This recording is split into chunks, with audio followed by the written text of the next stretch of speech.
So I got a great question from my story the other day, and it was, how do you comfortably sell your home and look for another to buy at the same time when inventory is so low? Now, I know that is a concern for many people who are thinking about selling their home right now. It sounds great to end up with a pocket full of money, but nobody wants to end up homeless. The answer to this question is going to be very personal to your situation and your goals. Things to know to start with paving the process.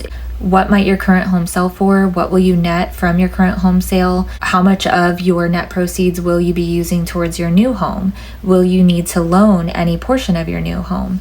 If you already know that you're going to need a lender, talking to them now before you even start the sale process is really going to help you to make it both happen at the same time. Buying a home contingent on the sale of your home is still possible in today's market. I had a friend who did it just about April of this year, and she moved from Lake Padgett to Trinity.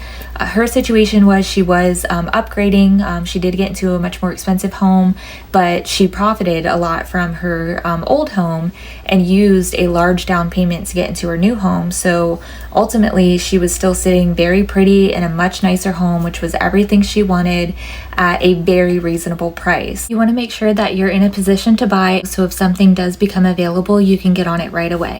It's so hard to predict when a home that you would want will become available, so you want to be ready to go and also have a backup plan if something does not come available within that sale contract time period.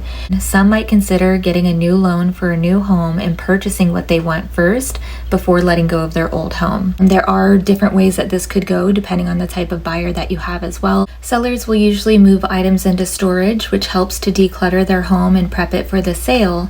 And at the time of closing, if you still don't exactly know where you need to be, there's less pressure to have all your items shuffled around. If it's waiting in storage, it gives you a little bit of room to rent out maybe an Airbnb or do a month-to-month lease. Having this video is not near enough time to even scratch the surface of information that I can provide to you on this topic. I hope that the information that I did provide was helpful, but definitely I can be so much more helpful in person and having a two-way conversation. So we will talk soon.